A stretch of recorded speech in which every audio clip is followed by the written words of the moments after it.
chicos, esta es la última clase de teoría del curso de otorrinolaringología en cirugía 3.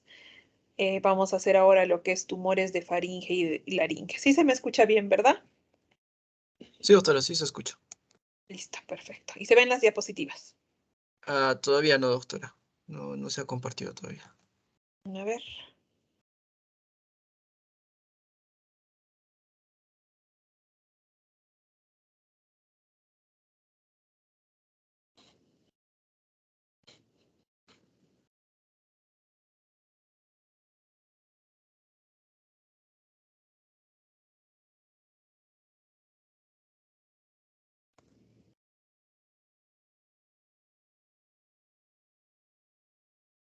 Ahora sí, ¿verdad?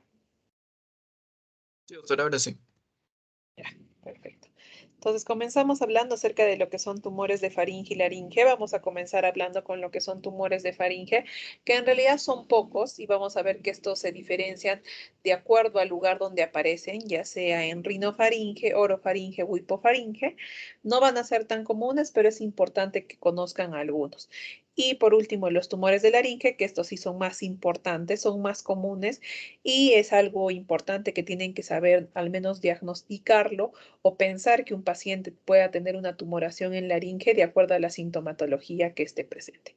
Entonces, comenzando con lo que son los tumores de faringe, vamos a ver acerca de los tumores benignos de la faringe que se representan un grupo heterogéneo de lesiones por la diversidad de elementos tisulares faringios que se presenta acá, como les dije, a nivel de rinofaringe, orofaringe o hipofaringe.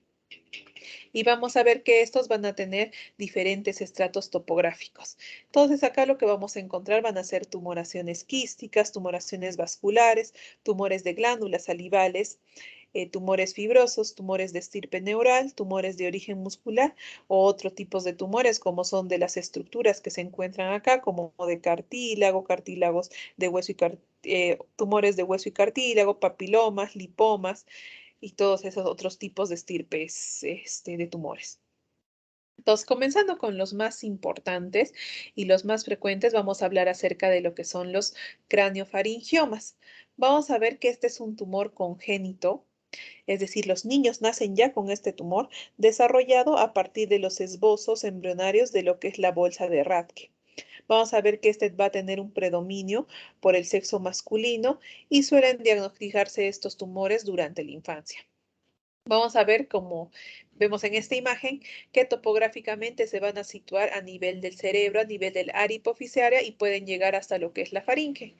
Se desarrollan porque hay una proliferación de los restos de este canal faringo-hipoficiario primitivo cuando no es absorbido o no es reabsorbido de una manera completa.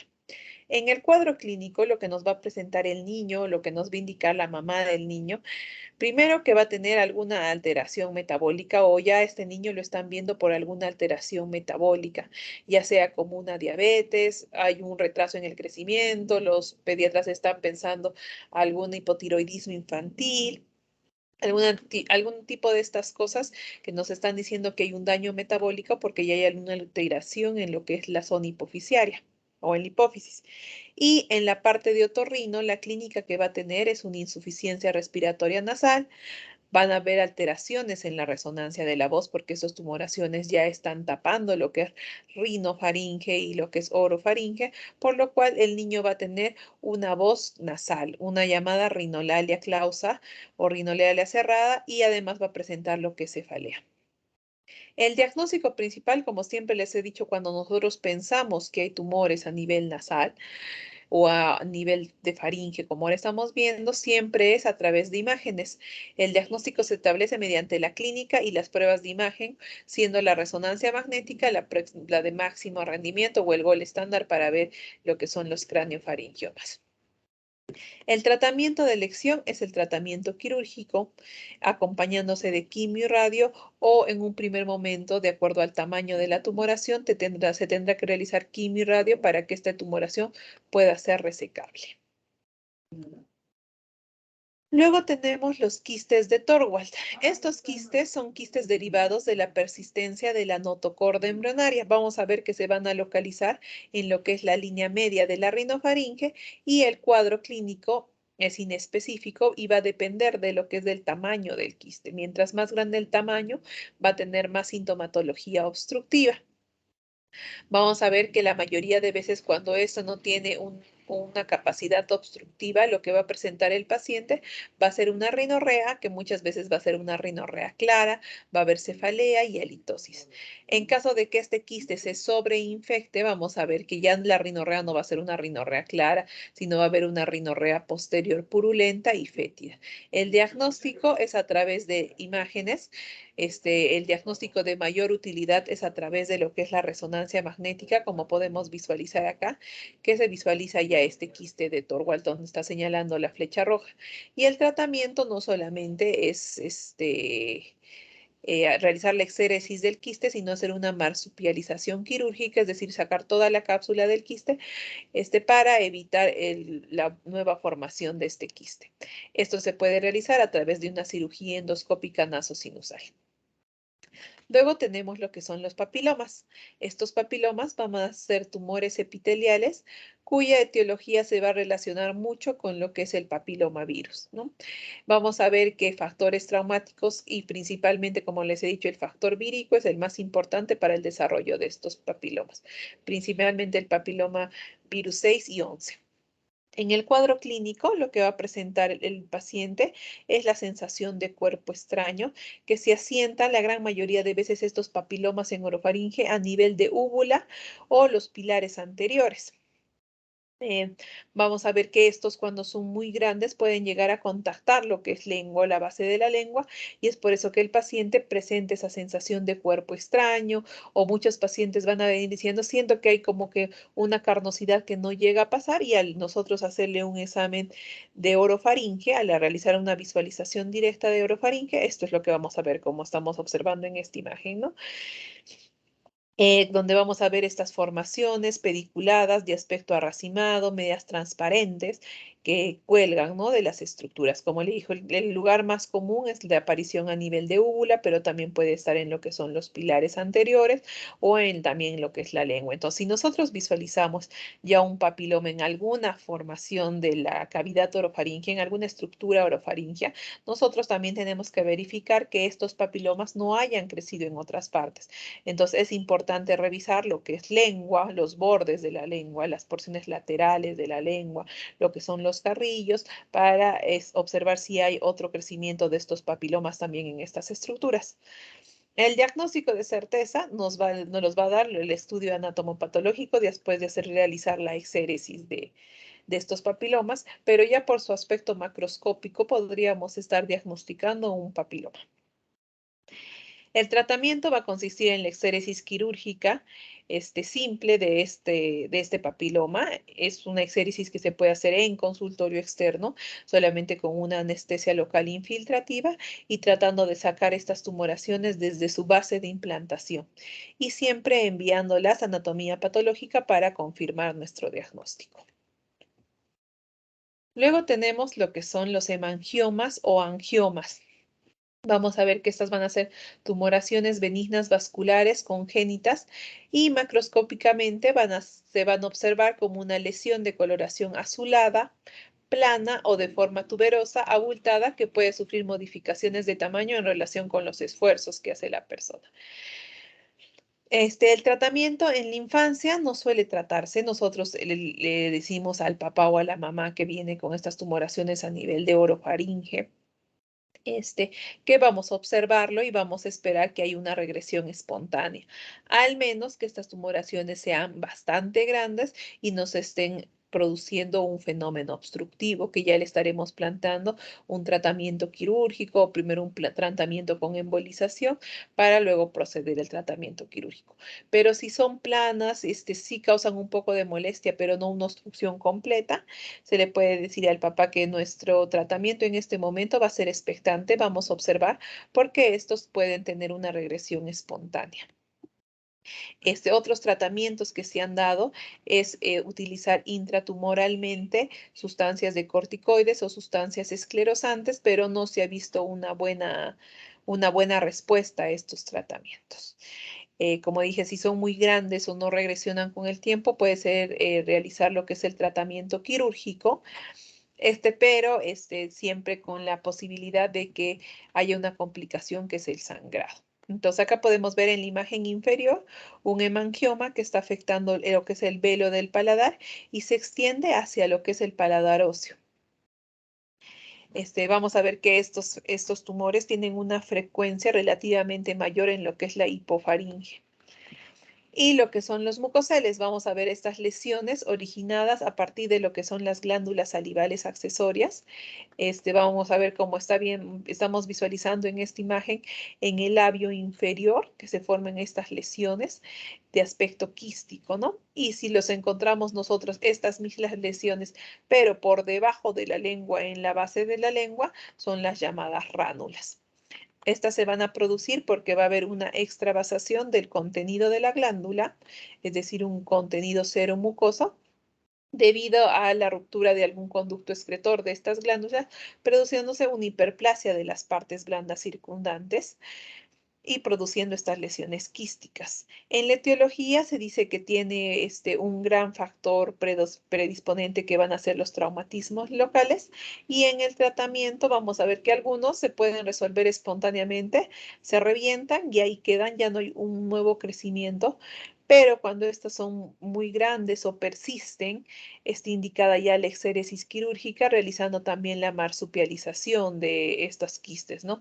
Es decir, sacando toda la cápsula quística y también cerrando el conducto alterado para que no vuelva a formarse este mucocele.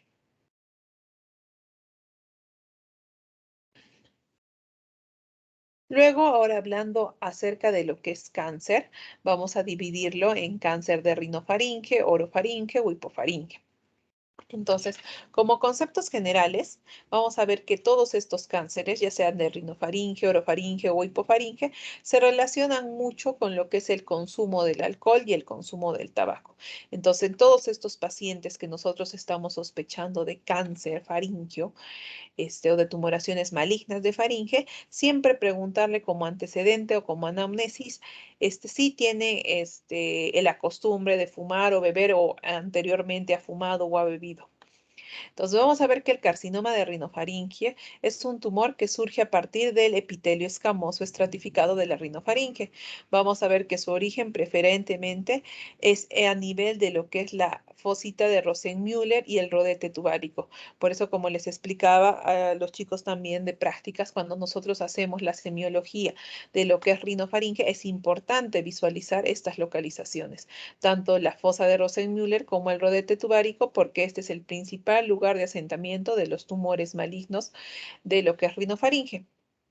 En factores de riesgo, aparte de lo que es, como les decía, el alcohol y el cigarro, acá también tiene que ver lo que son la ingesta de alimentos con conserva desde temprana edad.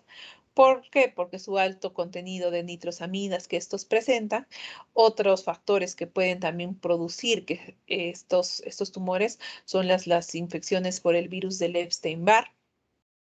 Entonces, es importante preguntar todos estos antecedentes.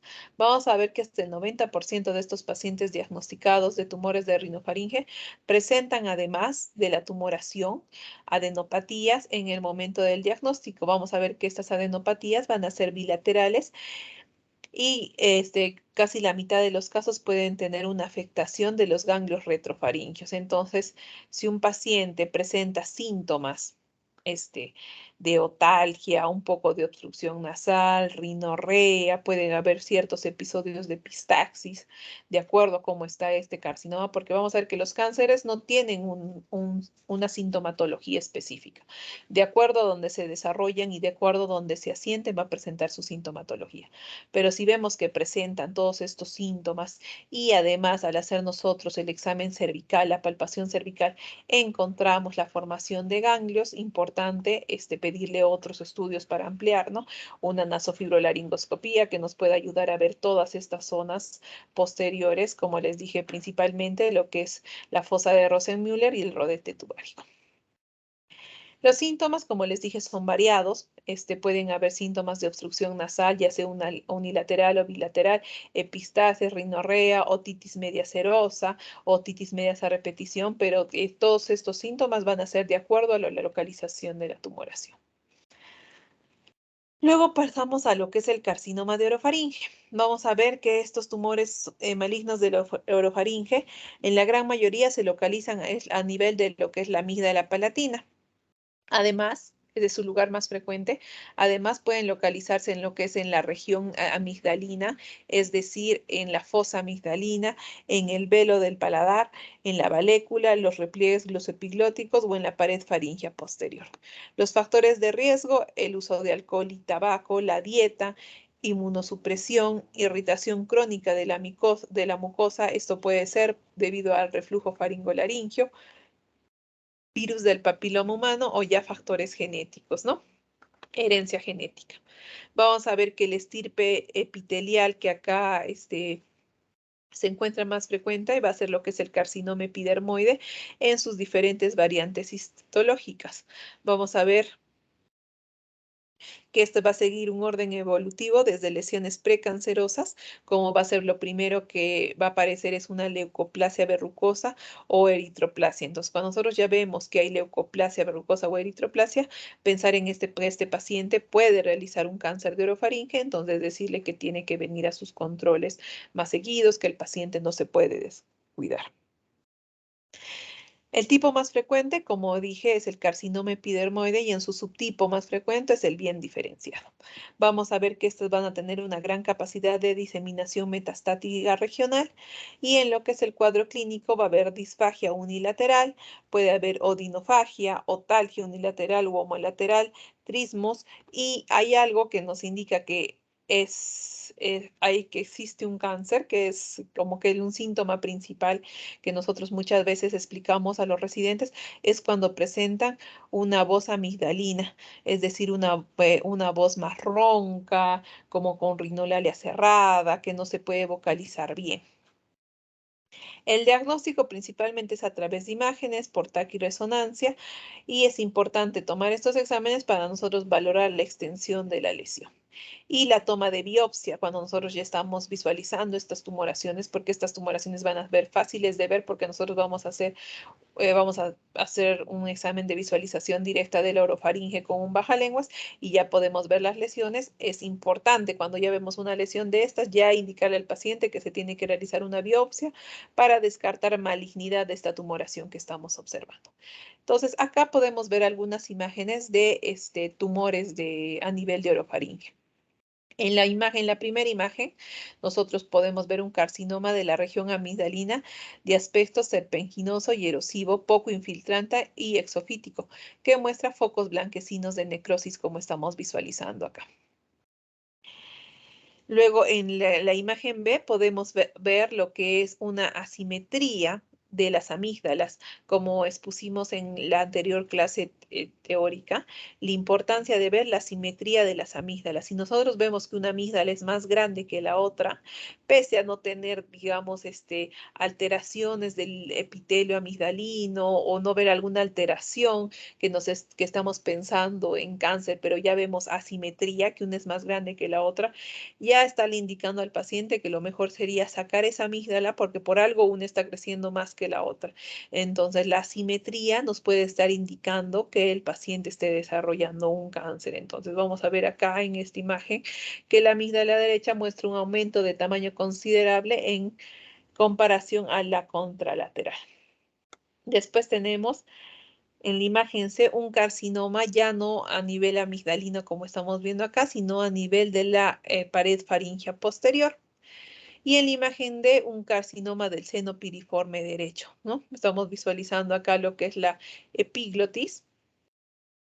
Es esta estructura y vemos acá una tumoración blanquecina que hasta está empujando el epiglotis hacia lo que es el lado izquierdo con secreción mucosa purulenta. Entonces, muchas de estas tumoraciones, aparte de venir ya con este aspecto, como que se empieza a desgarrar todo el epitelio, a caer por sí solo de un aspecto blanquecino, vamos a ver también que estos muchas veces va a venir sobreinfectado con salida de pus, con un mal olor, con una lengua saburral. Entonces, estos pacientes, primero se les puede dar un tratamiento antibiótico por lo menos de unos 3 días para citarlos sí o sí a que estos pacientes se les tenga que hacer una biopsia. Estas biopsias se pueden hacer en consultorio externo, no es necesario que el paciente entre a sala de operaciones porque vamos a sacar un pedacito de estas lesiones para mandarlas a analizar, hacer el estudio anatomopatológico y ver a qué tumoración nos estamos enfrentando. De acuerdo a estas tumoraciones, el paciente será sometido tal vez primero a quimio o radio o ya a un tratamiento quirúrgico de frente para tratar de eliminar la mayor cantidad de estas tumoraciones para que luego sea sometida a quimioterapia o a radioterapia. Luego tenemos lo que es el carcinoma de hipofaringe, que vamos a ver que sus 3 localizaciones más frecuentes van a ser a nivel del seno piriforme, que es la más frecuente de las 3, en la región retrocricotiroidea o en la pared posterior del hipofaringe. Vamos a ver que estos tumores de hipofaringe son también del estirpe de carcinomas epidermoides. Los factores de riesgo van a ser también tabaco y alcohol. Y vamos a ver que cuando hay una invasión del muro faringolaringio, determina la hipomovilidad primero y la fijación más tardíamente de la hemilaringe correspondiente. Y esto ya nos está indicando que hay una infiltración tumoral laringea. Y se va a manifestar principalmente por la disfonía que va a presentar el paciente. Entonces, cuando hay un cáncer de hipofaringe, lo primero que va a venir el paciente o el primero de los síntomas que va a presentar el paciente es una disfonía. Además, pueden agregarse síntomas como disfagia y odinofagia. Entonces, en estos pacientes, importante, en todo paciente de disfonía de larga data, mayor de 15 a 20 días, siempre se le pide una nasofibrolaringoscopía para descartar ya sea tumores benignos o malignos, ¿no? Entonces, como decía, disfonía, acá es el principal síntoma del cáncer de hipofaringe. Le hacemos una nasofibrolaringoscopía y vemos que hay hipomovilidad o no hay movilización de toda una hemilaringe y por eso está produciendo esta disfonía. Vamos a ver que la extensión hacia las adenopatías es muy frecuente. En los tumores de hipofaringe, hacia donde se extiende son a la cadena gangliolar, principalmente en los niveles 2 y 3. Listo. Esos son los tumores de faringe, como le dije, no son muy frecuentes en lo que son tumores benignos, pero que en lo que son tumores malignos tenemos que tener la importancia de los factores de riesgo, principalmente alcohol y tabaco, y hacer un buen examen, ¿no? Si estamos pensando que pueden ser de rinofaringe o de hipofaringe, pedirle exámenes auxiliares porque nosotros eso no lo vamos a poder visualizar directamente.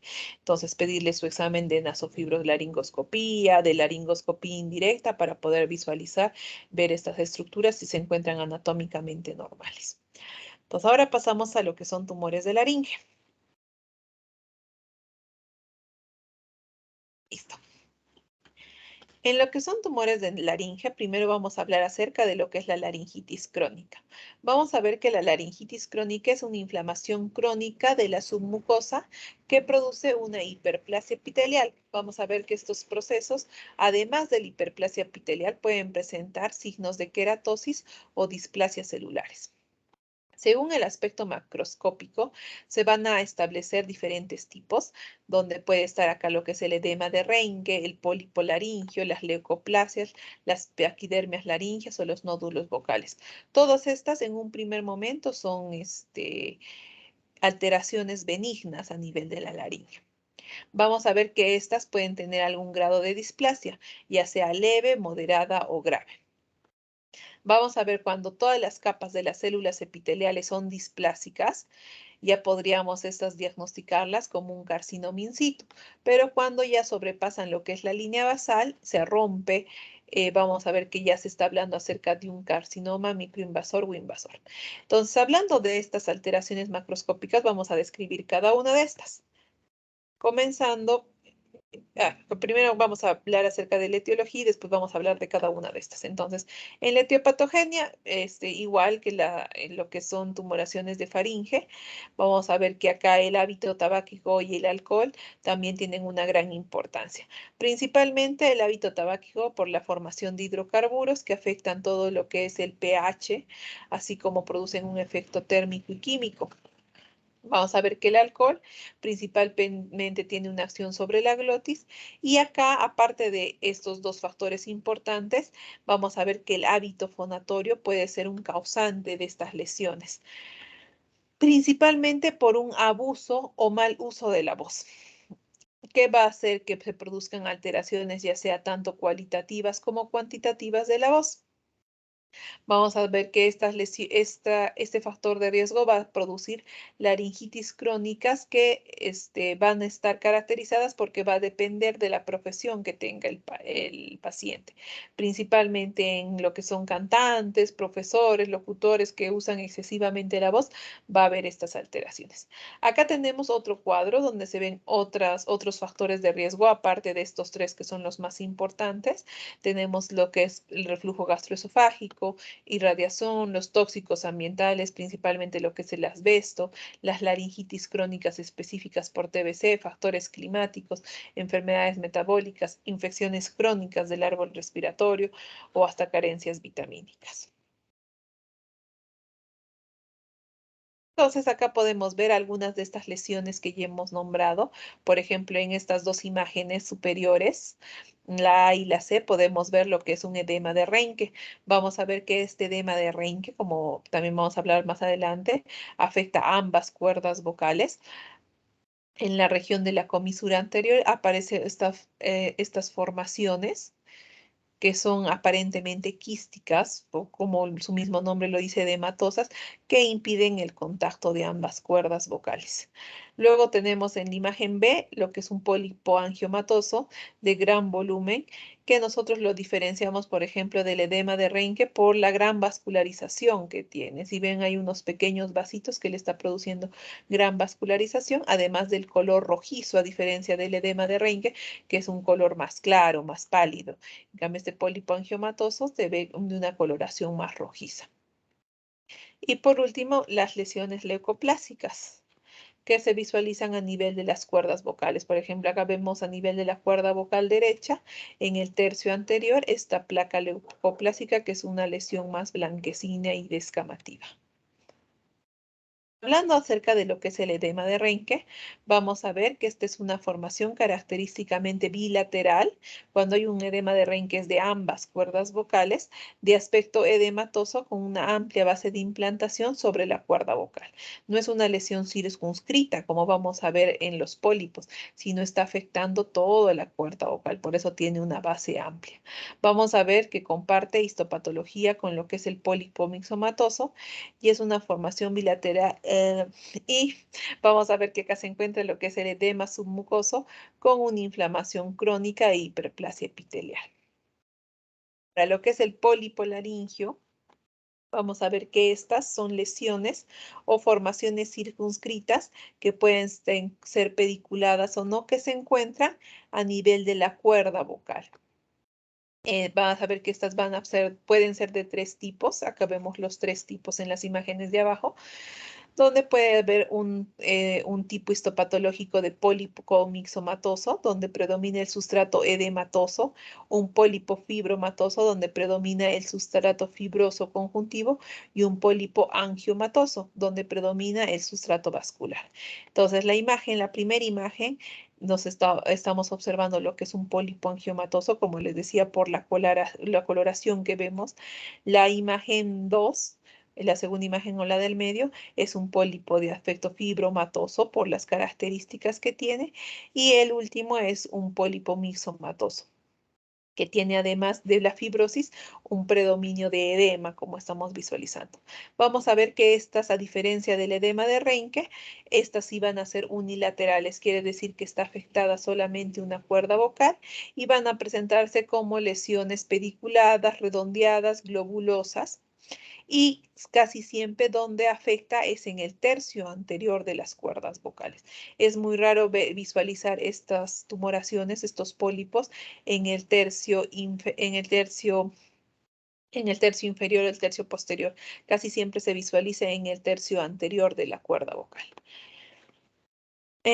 Como les dije, de acuerdo a su aspecto, nosotros las vamos a dividir en pólipos edematosos, angiomatosos o fibrosos.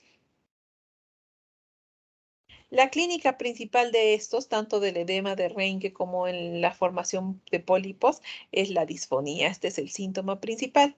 Vamos a ver por qué este pólipo va a impedir que ambas cuerdas vocales coapten entre sí para tener una adecuada posición fonatoria.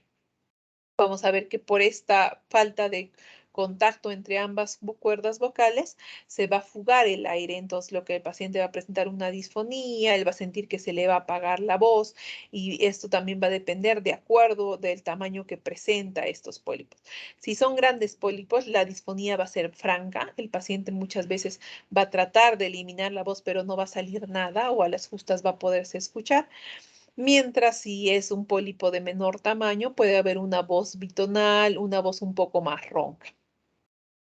Esta disfonía se describe como una disfonía que en las mañanas es peor, o sea, es más fuerte esta disfonía y a medida que pase el día, esto principalmente por el edema que producen estas lesiones, y esto a medida que pasa el día que se reabsorbe este edema ya empieza a aclarar un poco la voz, pero ya en la noche por el uso continuo de la voz otra vez empeora. Entonces tiene un carácter cíclico.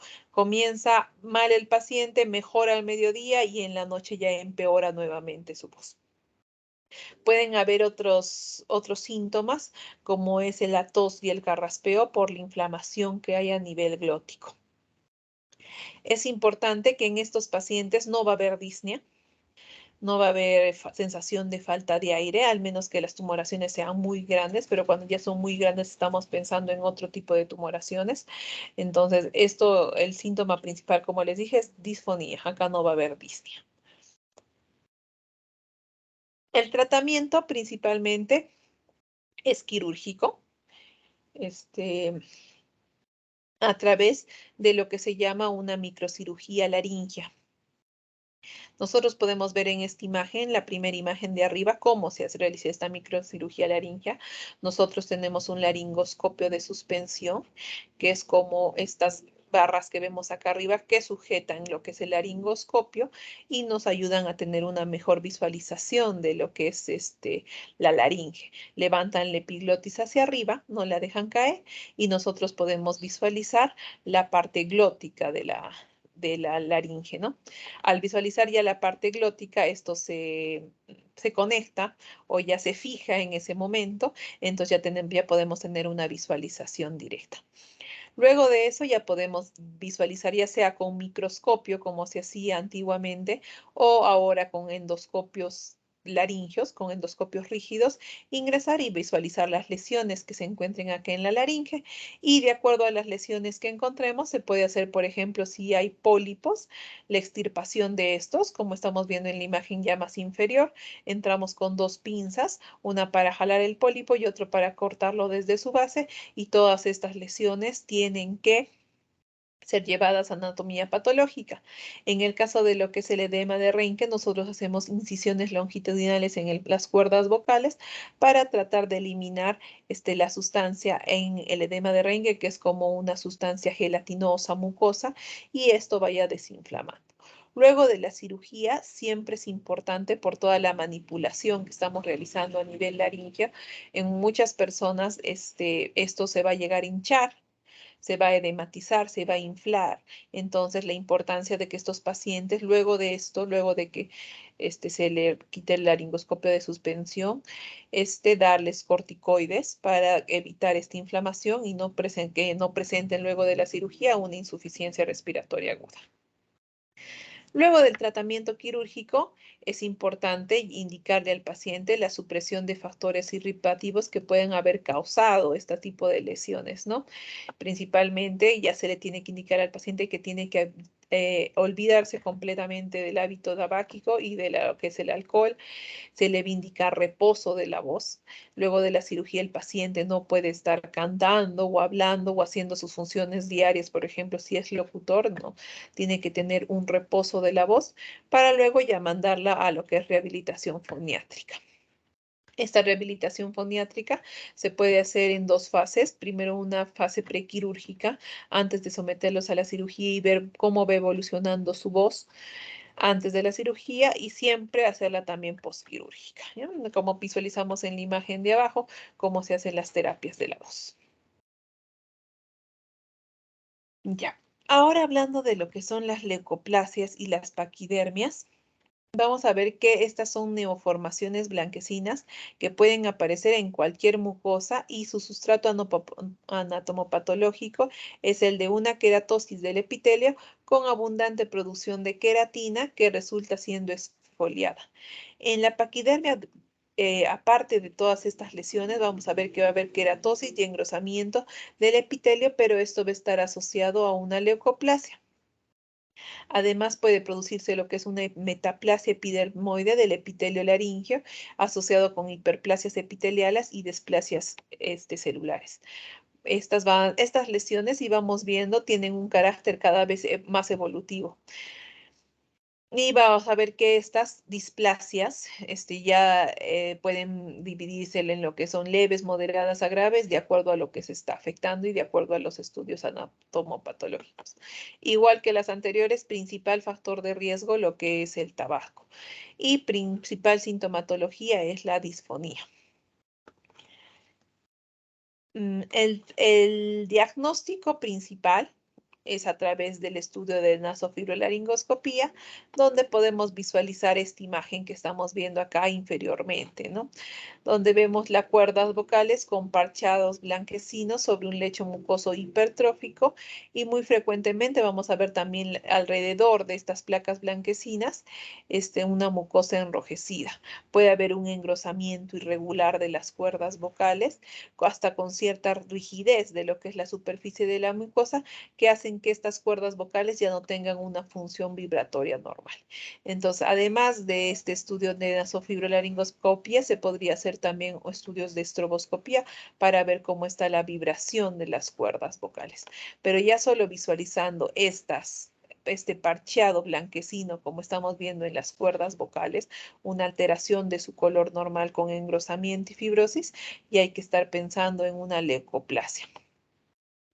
Lo que se tiene que hacer en estos pacientes son biopsia para realizar un estudio anatomopatológico y ver la displasia en qué grado se encuentra.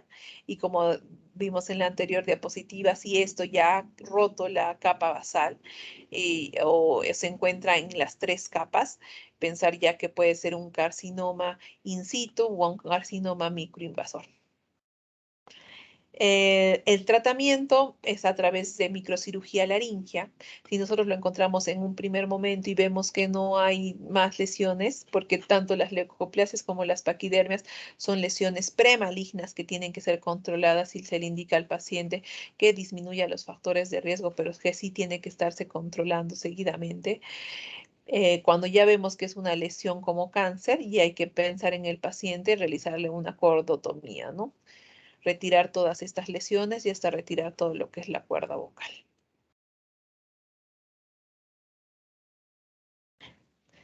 Luego tenemos lo que son unas laringitis disfuncionales. Vamos a ver que las laringitis disfuncionales se produce porque hay una descoordinación de los diferentes órganos que intervienen en la producción de la voz. Van a haber 2 tipos. Un tipo 1, donde no va a haber lesión morfológica de las cuerdas vocales, y un tipo 2, donde sí hay una lesión morfológica de las cuerdas vocales. Entonces, en el tipo 1 vamos a ver que se pueden distinguir glotis hipotónicas o hipertónicas. A pesar de que no hay alteraciones morfológicas, estas pueden estar no funcionando adecuadamente. Vamos a ver que al hacer una laringoscopía directa en estos pacientes, en lo que son los que tienen unas glotis hipotónicas, no va a haber una adecuada aproximación de las cuerdas vocales o su aproximación va a ser incompleta. A diferencia de las que son hipertónicas, donde vamos a ver que ya también el enfrentamiento entre cuerdas vocales es muy ajustado. Muy fuertes se adhieren entre las cuerdas vocales y vamos a ver además de esto las cuerdas vocales que van a estar rojas, eritematosas, como si estuvieran sufriendo por la fuerte compresión que está produciendo en lo que son las glotis hipertónicas. Y las que tienen sí lesión morfológica de las cuerdas vocales, donde vamos a ver acá los nódulos vocales o las úlceras de contacto. Entonces, los nódulos vocales van a ser lesiones puntiformes. A diferencia de los pólipos, estas lesiones lesiones son bilaterales en ambas cuerdas vocales y simétricas que justo van a sentar o se van a encontrar en el lugar donde están chocando ambas cuerdas vocales. Estas lesiones se encuentran en el tercio anterior, en la unión del tercio anterior con el tercio medio de las cuerdas vocales. Y lo que son las úlceras de contacto, que es una pérdida de sustancia de la mucosa próxima a lo que es el aritenoides. Vamos a ver que las disfonías disfuncionales son más frecuentes en las mujeres, en las edades comprendidas entre 20 y 50 años, principalmente por el tono agudo del sexo femenino. Y como hemos visto, digamos, en estudios de estroboscopía, vamos a ver que cuando nosotros hablamos frecuencias agudas o tenemos más frecuencias agudas en nuestro vocabulario, los ciclos de la voz o el movimiento de las cuerdas vocales es mucho más rápido, hace mucho más ciclos, a diferencia de lo que son los tonos graves, que el ciclo es más lento, no contactan tanto lo que son las cuerdas vocales. En la etiología vamos a ver que se produce porque puede haber un mal uso o abuso de la voz o un sobreesfuerzo vocal que provoca microtraumatismos a repetición y pueden producir esta acción fibrosa. En la anatomía patológica lo que vamos a encontrar va a ser una hiperplasia epitelial sobre el sustrato inflamatorio, no va a haber displasias y en estadios avanzados podemos encontrar lo que es hiperkeratosis. El síntoma principal de esto va a ser las disfonías. Vamos, como hemos estado hablando, todo lo que afecta a lo que es laringe, el paciente va a presentar como sintomatología principal lo que es la disfonía. Pero esta disfonía, a diferencia de las otras disfonías, de las otras patologías, es una disfonía que empeora durante el día. Quiere decir que estos pacientes despiertan con una voz normal, una voz natural, pero al momento que siguen utilizando su voz, siguen utilizando su voz, siguen utilizando su voz, durante el mediodía o en la tarde ya esta disfonía empeora. Entonces, la disfonía empeora con lo que son los esfuerzos fonatorios. Entonces acá tenemos una laringitis disfuncionales donde se ve una glotis hipotónica y una glotis hipertónica. Vamos a ver cómo en la fonación, en estas dos imágenes, durante la fonación el paciente aproxima las bandas ventriculares que se superponen a las cuerdas vocales que se encuentran en los planos inferiores. Entonces acá vemos cómo es una laringitis disfuncional debida a una glotis hipertónica. Entonces, cuando el paciente habla, las cuerdas vocales y las bandas ventriculares se cierran tan fuertemente que las bandas ventriculares empiezan a estrechar todo este espacio glótico cuando habla. Y acá vemos al mismo paciente en inspiración donde sí se ve ya las cuerdas vocales porque ya no están haciendo contacto estas cuerdas vocales, pero sí las vemos ya de un aspecto macroscópico engrosados, hipertróficos.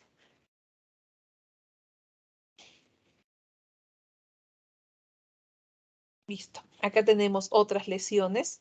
Vamos a ver esta lesión que son los nódulos.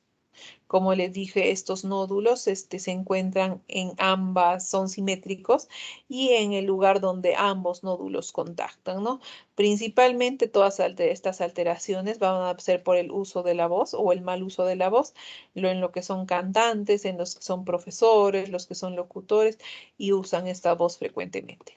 Acá podemos observar una lesión de úlcera de cuerda vocal desde derecha, izquierda diré.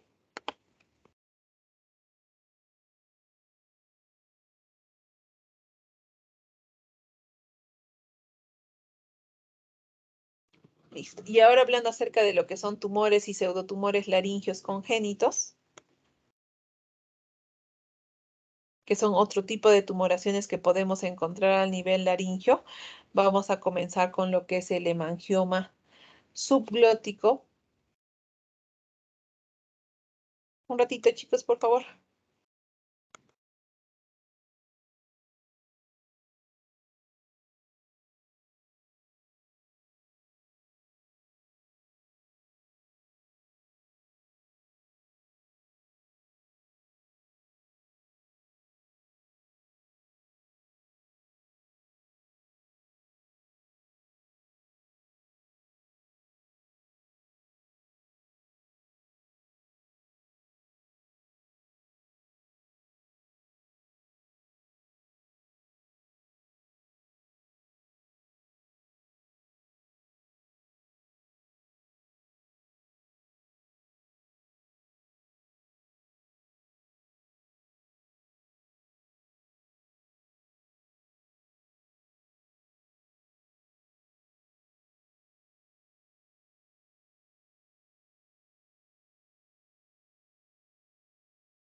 Listo, disculpen chicos, continuamos.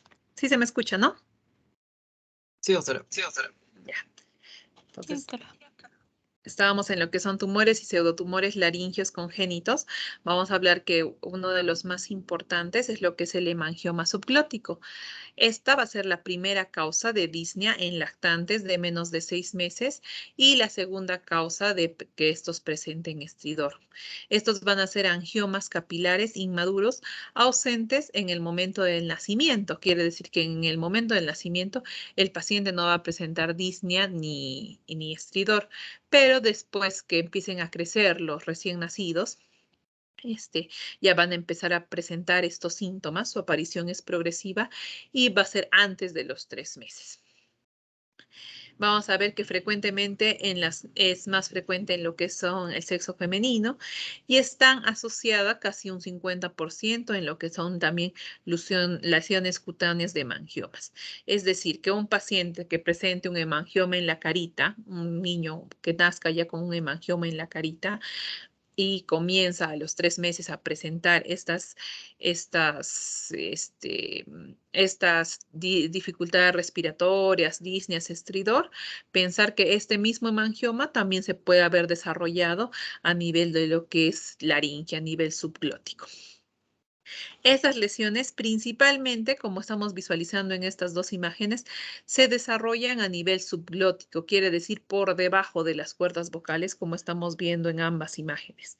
El cuadro clínico que va a presentar el paciente va a ser lo que es una disnea obstructiva, pero esta disnea va a ser a la inspiración, que quiere decir que el recién nacido respira y es cuando comienza la dificultad respiratoria, la cual va a ser de desarrollo creciente, acompañado de accesos de tos, que puede ser una tos perruna y fatigosa.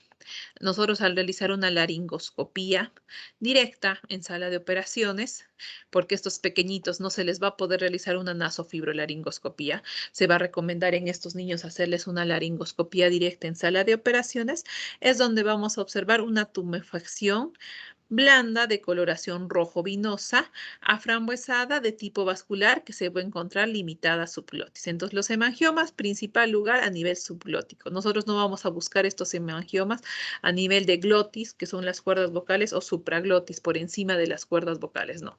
Casi siempre aparecen, como estamos viendo en estas dos imágenes, por debajo de las cuerdas vocales a nivel subglótico y se van a ver estas lesiones rojas, eritematosas, aframbuesadas, que por ejemplo en la imagen, en la imagen de abajo inferior está obstruyendo. Si nosotros ponemos un porcentaje a lo que es la luz traqueal o la luz laringea, está afectando casi en un 30-40% lo que es la luz. El tratamiento inicial, si son pequeñas y no está produciendo tanta disnea o tanta insuficiencia respiratoria aguda en el paciente, puede ser un tratamiento expectante con controles periódicos en función a la sintomatología del paciente.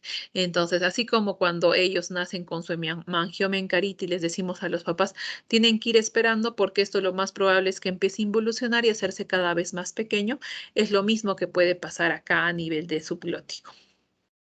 Si nosotros vemos que es muy grande, se puede utilizar tratamientos intralesionales dentro de la lesión con lo que son corticoides o también con sustancias esclerosantes, pero como dije muchas veces, esos tratamientos no han tenido gran eficacia.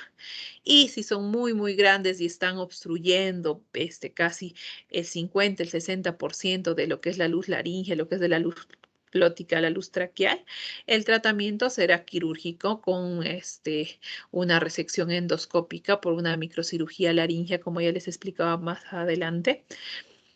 Y es principalmente acá lo que vamos a utilizar, la técnica quirúrgica que vamos a utilizar es con microelectrodos o con láser, principalmente para lo que es evitar el sangrado, porque estas van a ser tumoraciones o masas que van a tener gran sangrado y principalmente porque es un sangrado que va a ir a lo que es la vía aérea.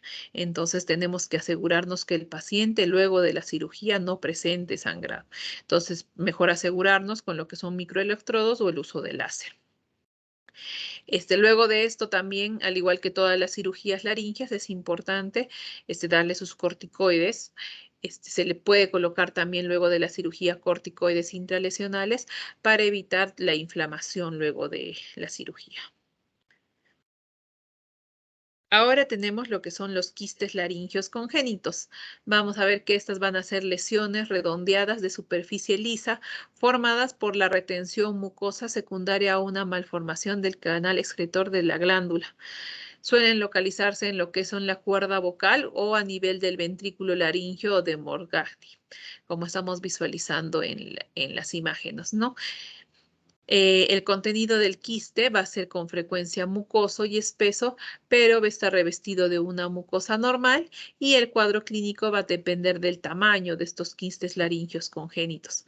Puede haber una disnea, esta diferencia de lo que es el hemangioma subglótico va a ser una disnea que ya va a aparecer en los niños en los primeros días de nacida, en los primeros días de vida, y que se va a agravar rápidamente. Puede acompañarse de estridor y esta disnea, como les decía, se va a agravar cuando el niño haga esfuerzos, ¿no? Cuando empiece a llorar intensamente, esta disnea va a incrementar. El tratamiento es también microcirugía laringea, siempre en todo lo que es quistes, no es solamente reventar el quiste, sino siempre hacer una marsupialización de este, es decir, sacar cápsula y conducto alterado de esta. Y es importante ver que estos quistes tienen una gran capacidad de recidivas, una capacidad alta de lo que es recidivas. Entonces, muchos médicos optan no por el tratamiento endoscópico por una microcirugía laríngea, sino por un tratamiento más abierto, que es la cervicotomía lateral, para tratar de sacar todos los conductos y todos los probables quistes que vuelvan nuevamente a formarse. Luego tenemos lo que es el laringocele. El laringocele va a ser una dilatación aérea de lo que es el sáculo ventricular situado en el ventrículo laringio. Es infrecuente y es de predominio más en varones. Vamos a ver que este sáculo está formado por una invaginación en forma apendicular que se sitúa en el fondo del ventrículo laringio de Morgagni. Sus mecanismos pueden ser de dos tipos, o congénito o adquirido. Vamos a ver que el congénito se produce por un gran sáculo e hipotonía de los músculos tiroepiglóticos y aritenoepiglóticos. Van a hacer que se produzcan estos defectos congénitos y aparezca este laringocele. ¿Cómo se puede visualizar en la imagen de acá? Entonces, una alteración por cambios de presión, que produzca hipotonía de estos músculos, que estos músculos no tengan un tono adecuado, van a hacer que se produzca, como vemos en esta imagen, lo que son los laringoceles. También la obstrucción de orificios saculares por una inflamación crónica o la aparición de un carcinoma a nivel de este ventrículo, va a producir lo que son hiperpresiones a nivel naríngeas que pueden producir la producción de estos laringoceles. Entonces también visualizar bien para descartar que haya justo en este lugar del ventrículo asentamiento de tumores cancerígenos. O en algunos profesionales también otro mecanismo adquirido, además del cáncer, puede ser en algunos profesionales que utilizan instrumentos que producen un aumento de la presión a nivel de laringe. Y estos instrumentos pueden ser instrumentos de vientos o sopladores de vidrio que van a producir una mayor presión a nivel de laringe y van a hacer que se produzca estos laringoceles. Vamos a ver que el saco de laringocele está recubierto de mucosa del ventrículo de Morgagni y con un epitelio ciliado de tipo respiratorio con un corión con abundantes formaciones linfoides. Generalmente su contenido de esto es aéreo, ¿ya? Es decir, quiere decir que hay aire sin descartar la posibilidad de que éste se infecte y pueda desarrollarse ya no solamente una laringocele de aire, sino pueden acumularse pus por una sobreinfección y ya llamándose un piolaringocele. Entonces, van a haber dos tipos, lo que es el laringocele interno y lo que es el laringocele mixto. El laringocele interno va a ser 1/3 de los casos y se va a localizar por debajo de lo que es la banda ventricular y el repliegue aritenoepiglótico y no va a desbordar la barrera anatómica que supone el cartílago tiroides. Entonces, en esta imagen estaríamos abriendo lo que es un laringocele mixto o externo, ¿no? El laringocele mixto es el más frecuente, que ocupa el interior del perímetro del cartílago tiroides y sale fuera del mismo a través del orificio vascular de la membrana tiroidea y se extiende por el cuello. Entonces, acá vemos lo que es un laringocele mixto o externo que está saliendo por lo que es el cartílago tiroides.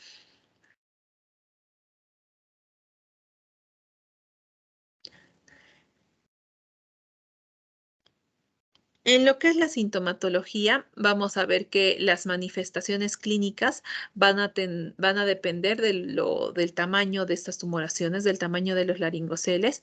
Cuando estos son pequeños, son asintomáticos y van a presentar lo que es una disfonía progresiva que se va a instaurar en la mayoría de los casos.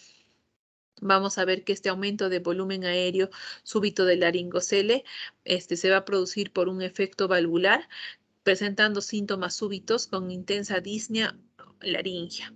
En los laringoceles mixtos o externos puede percibirse una masa cervical, como hemos visto, que se va a encontrar por delante del músculo esternocleidomastoidea, que si nosotros le pedimos al paciente que tosa o que haga maniobras de Valsalva, se va a aumentar de tamaño.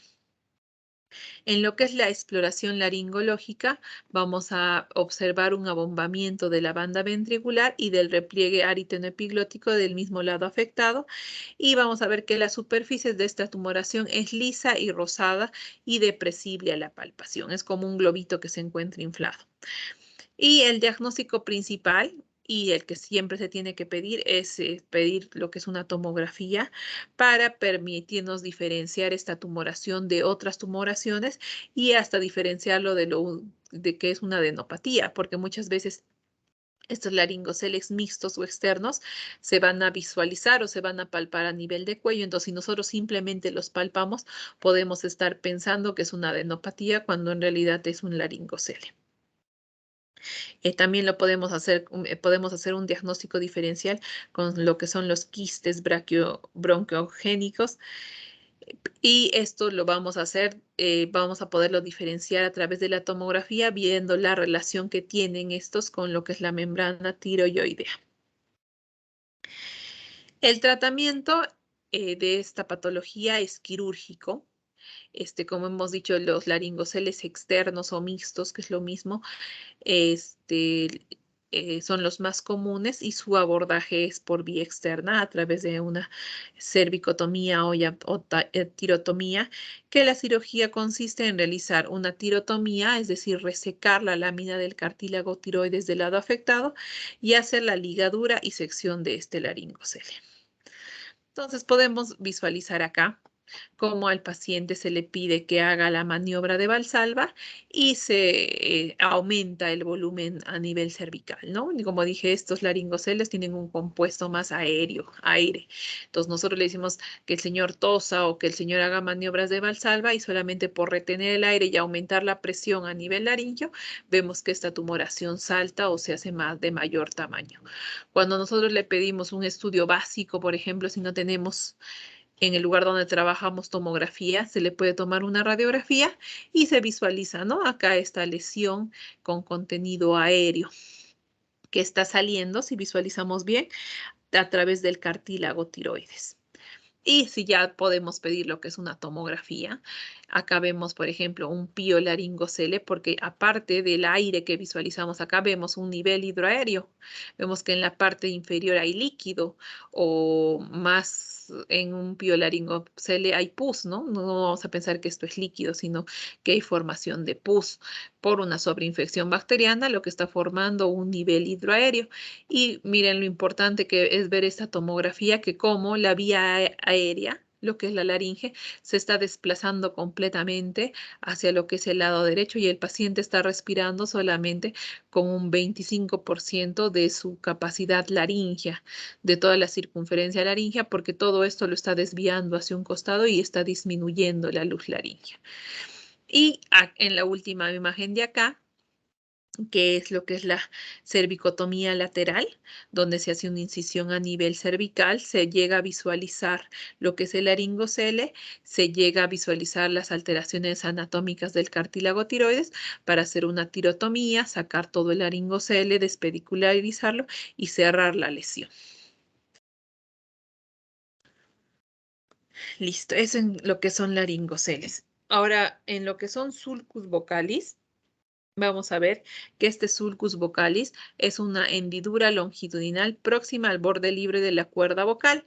La mayoría de estas van a ser bilaterales y simétricas, como estamos visualizando en ambas imágenes. Es una hendidura que sigue la anatomía de las cuerdas vocales o la dirección de las cuerdas vocales y casi siempre afectan a ambas cuerdas vocales y son simétricas. Esta puede ser de origen congénito al observar que tiende a manifestarse desde la infancia y puede afectar a varios miembros de la familia, o de un origen adquirido a consecuencia de procesos inflamatorios continuos, haciendo que se produce una atrofia de la mucosa de lo que son las cuerdas vocales y aparezca estos sulcus vocales. En la clínica se inicia con una disfonía que, de acuerdo al tamaño del sulcus vocalis o si está afectando toda la cuerda vocal, va a ser una disfonía de mayor o de menor intensidad. Vamos a ver que la altura de la voz puede ser normal, pero tener un timbre sordo y pobre. En el diagnóstico va a ser más clínico y se va a visualizar mejor estas lesiones en lo que es una laringoscopía indirecta, en lo que es una nasofibrolaringoscopía o en lo que son los estudios de estroboscopía, ¿no? Entonces, principalmente con una nasofibrolaringoscopía que nos va a poder mostrar todo esto. Pero el estudio más importante para descartar sulcus vocalis es la estroboscopía, porque acá visualizamos el movimiento de las cuerdas vocales y su relación cuando ambas se juntan. Entonces, lo que se va a visualizar acá es la existencia de una muesca longitudinal que recorre toda la cuerda vocal en proximidad a su borde libre, como estamos viendo en ambas imágenes, ¿no? Esta muesca, en vez de ser una cuerda vocal compacta, que esté normal, con una anatomía normal en ambas cuerdas vocales lisa, vemos esta pequeña lesión longitudinal, ¿no? Como una raya longitudinal, como un huequito longitudinal que va a impedir el cierre normal de las cuerdas vocales.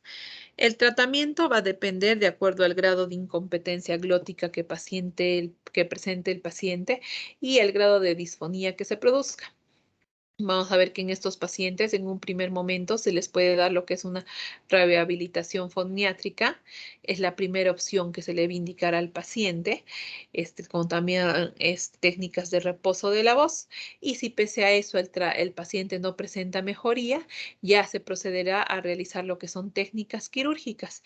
Y acá las técnicas quirúrgicas no son sacar esta lesión, sino más bien rellenar esta lesión, que es como una hendidura. Entonces, rellenar esta lesión para que no queden estos espacios vacíos y las cuerdas vocales puedan contactar entre sí. Eso acerca de lo que es sulcus vocalis. Ahora, acerca de lo que es papilomatosis laríngea juvenil, también es una patología muy común. Esta es una patología producida por lo que es el virus del papiloma humano, principalmente el virus papiloma humano 6 y el 11. Vamos a ver que esta es una enfermedad de la infancia y prepuberal. Muy raramente se produce en adulto. Y cuando ya es en adulto se denomina lo que es papilomatosis juvenil del adulto. Vamos a ver que se produce porque va a haber una proliferación tumoral de aspecto verrucoso, como estamos viendo en las imágenes, que puede afectar localmente a cualquier región laringea. No es una legión, no es una sola localización, sino puede afectar supraglotis, glotis o subglotis. Vamos a ver que cuando aparece ya una lesión, esta puede extenderse a nivel de toda la laringe y en ocasiones puede ser muy agresiva y desbordarse la subglotis, es decir, no quedar solamente en laringe, sino ya empezar a invadir lo que es tráquea. Este tumor va a estar constituido, cuando ya lo vemos anatomopatológicamente, va a estar constituido por un eje central vascular rodeado por tejido conjuntivo y con linfocitos polimorfonucleares. Vamos a ver que va a haber un epitelio malpillano hiperplásico bien diferenciado con áreas de queratinización. En estos no suele haber displasia y la sintomatología que va a presentar este paciente va a ser una disfonía que ocasionalmente puede ocasionar disnea, porque a diferencia de las otras patologías, esta patología sí puede ocasionar disnea por el gran crecimiento de estas malformaciones verrucosas que empiezan a presentarse como en racimo de uvas. Y el diagnóstico, aparte de la disfonía que va a presentar. Y el diagnóstico se va a hacer con el uso de nasofibrolaringoscopía, donde vamos a ver estas lesiones.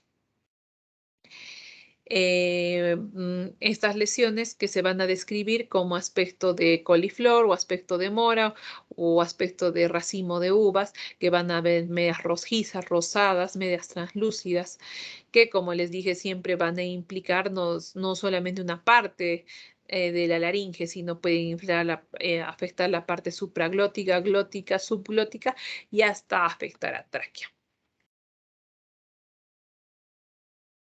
Entonces, los factores relacionados para el desarrollo de esta patología va a ser principalmente lo que es el factor vírico, como les dije, representado por los virus del papiloma humano, principalmente el 6 y el 11, y vamos a ver que el primero afecta tanto a niños como a adultos y el segundo afecta solo a niños y es el responsable de las formas más agresivas. Se dice que este factor vírico lo pueden adquirir los niños a través del canal de parto, son niños que nacen a través de la vía vaginal y las mamás de estos niños presentan lo que son los condilomas acuminados. Entonces es más fácil que estos niños de esa forma contraigan el papilomavirus y luego desarrollen lo que son la papilomatosis laringea. Después va a haber otro que es el factor hormonal, que en esta hipótesis apoya la frecuencia de involución de la papilomatosis en la pubertad. Y luego tenemos el factor mecánico que explica la inflamación de las lesiones en las zonas de mayor fricción de la columna de aire inspirado y en las zonas sometidas a traumatismos quirúrgicos. El tratamiento, se han visto varios tratamientos de estos pacientes porque esta enfermedad es muy, muy recidivante, ¿ya? Como nosotros no podemos extraer toda la mucosa donde se encuentra el papiloma, porque muchas veces no se llega a visualizar en qué parte de la mucosa se llega el papiloma, sino solamente el papilomavirus, sino solamente vamos a quitar las lesiones. Muchas veces nosotros luego de hacer la exéresis quirúrgica de todos estos papilomas, de todos estos racimos, dejamos o se puede dejar porciones de tejido donde hay el papilomavirus y va a volver a crecer nuevamente. Entonces, estas son patologías muy recurrentes y como aparecen en niños pequeños, hasta que sean adultos, porque recién a la edad de los 18, 20 años, vamos a ver que va a haber una involución o van a empezar a desarrollar tan rápidamente la formación de papilomatosis. Estos niños van a tener 3, 4 cirugías para retiro de estos papilomas. Entonces, por eso se han dado bastantes tratamientos. Uno de esos son lo que es el uso del interferón alfa leucocitario y la inmunoterapia, poniendo una autovacuna con extracto del papiloma, así como también el 5-fluoruracil. Entonces, todas estas se pueden poner intralesionalmente para evitar su crecimiento nuevamente, así como otros antirretrovirales como es el cidofovir intralesional para que produzca una regresión parcial o completa de estas lesiones y el paciente mejore tanto su voz y su disnea, que es el principal objetivo de realizar nuestra microcirugía laringea. Es importante también que cuando sacamos todos estos papilomas, realizar una confirmación diagnóstica por anatomía patológica para ver que estas no estén teniendo una alteración ya maligna. Y el tratamiento más aceptado es a través de una microcirugía con láser de CO2 de estas lesiones. Lo que se dice que también hay que evitar, es mejor realizar esta cirugía, esta microcirugía con láser de CO2, porque nosotros de esta forma evitamos expandir el virus, ya que si lo hacemos con el uso de pinzas o tijeras, mientras estamos tratando de sacar todas estas tumoraciones, podemos sembrar el papilomavirus en otras partes de la mucosa de la laringe y hacer que este paciente vuelva a recurrir a la misma patología. Vamos a ver que la radioterapia está contraindicada en esta patología, ya que puede producir malformaciones, malignizaciones de estas lesiones.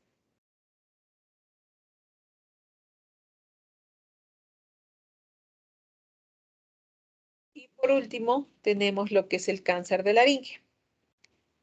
Hablando acerca de lo que es el cáncer de laringe, vamos a ver que este es el más frecuente de los tumores de cabeza y cuello.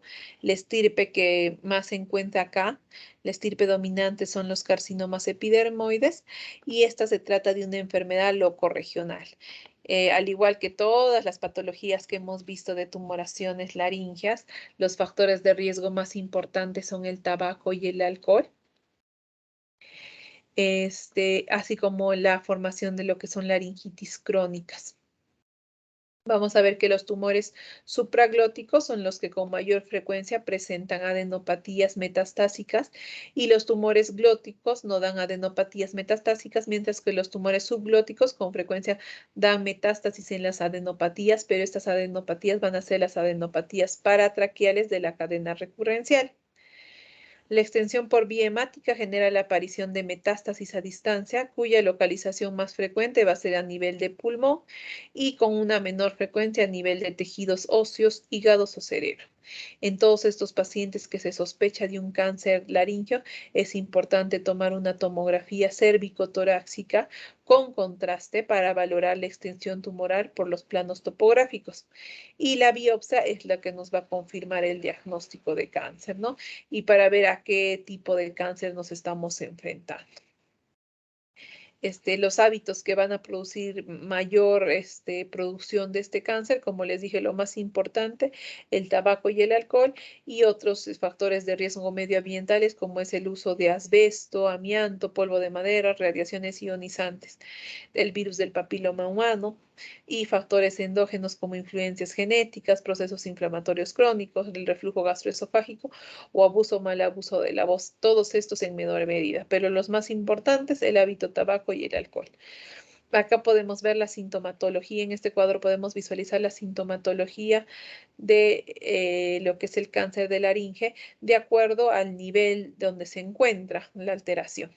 Entonces, siempre dividimos a nivel supraglótico, glótico, subglótico. A nivel supraglótico, lo que el paciente va a presentar va a ser disfagia o dinofagia y una otalgia refleja. Vamos a ver que la aparición de estos síntomas van a hacer que nosotros diagnostiquemos este tipo de cáncer cuando ya es un cáncer de mayor tamaño, cuando es un tumor de mayor tamaño. Entonces, su aparición de estos síntomas es ya más tardíamente cuando ya el cáncer ha avanzado. Cuando es a nivel glótico, lo que va a presentar el paciente principalmente es la disfonía. Entonces, todo paciente que presente disfonía, importante realizarles estudios accesorios como nasofibrolaringoscopía, laringoscopía directa, porque este es uno de los síntomas más precoces para descartar cáncer. Entonces, su aparición de este síntoma es precoz. Entonces, los cánceres glóticos pueden descubrirse en un estado precoz para poderlos tratarlos.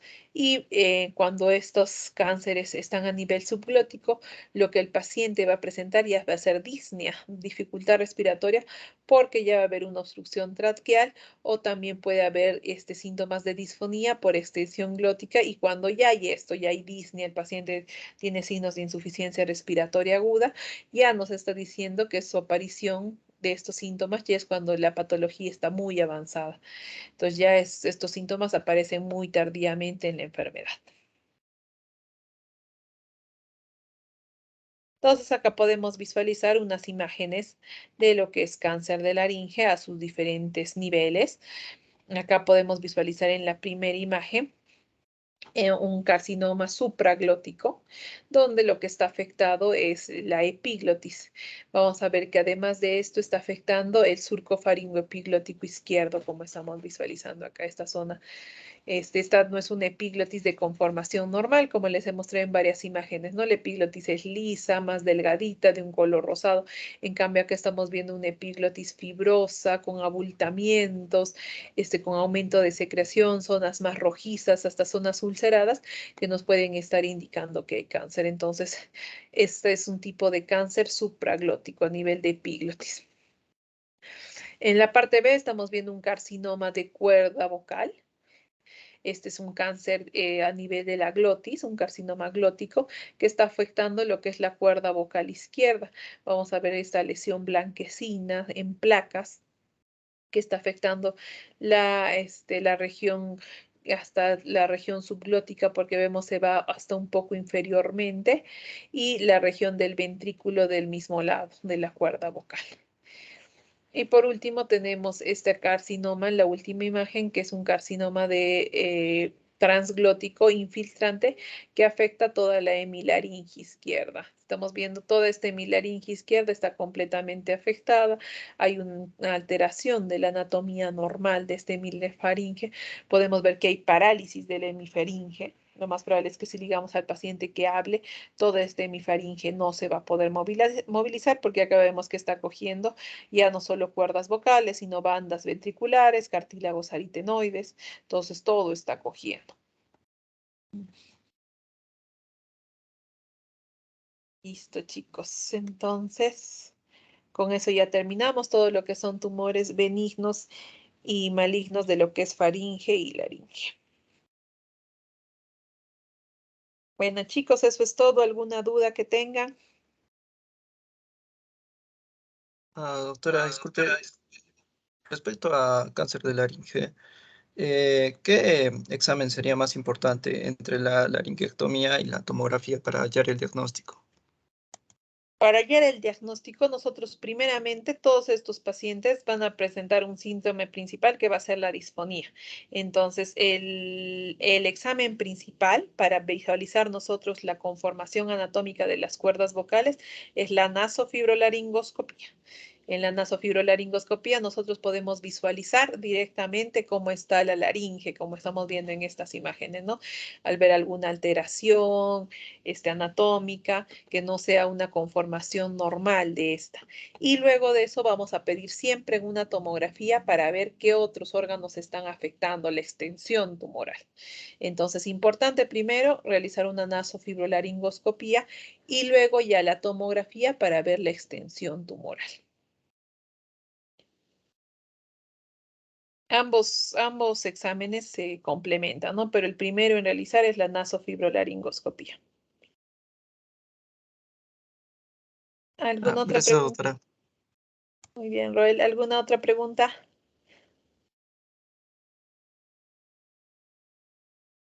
Doctora, ¿y en qué caso se haría la laringectomía total? Eso ya de acuerdo, depende del TNM, que no es eso ya es a la parte oncológica, ¿no? Que ya ven, pero es de acuerdo al TNM cuando ya vemos que está afectado más órganos y hay una afectación de ganglios, los ganglios cervicales de los componentes 1, 2, 3, 4 y posteriores al esternocleidomastoideo, ya se tiene que realizar una laringectomía total. Pero los diferentes tratamientos van a ser de acuerdo al TNM. Pero como les digo, eso ya ven más la parte oncológica.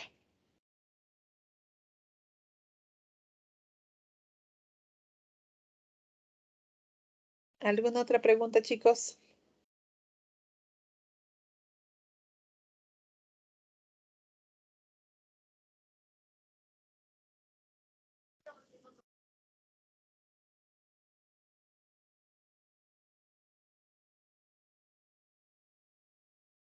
¿Ninguna, chicos? Creo que no, doctora. Bien, chicos, ¿cómo? Bueno, entonces esta es la última clase de lo que es otorrino. ¿Ya han quedado cuándo va a ser su examen, Roel? No, doctora, aún vamos a hacer una encuesta, pero lo que me dijo el doctor es que, o sea, va a ser posiblemente el jueves 12 o el viernes 13. Ahí ya todavía tienen una semana más. Ya, bueno, chicos, Sí, acá doctora. terminamos la parte teórica. Y bueno, les deseo mucha suerte para su examen final de otorrino. Listo, eso es todo, chicos. Muchas gracias, doctora. Hasta luego. Muchas gracias, Hasta doctora. luego, Hasta chicos. luego. Hasta luego. Gracias, doctora. Hasta luego.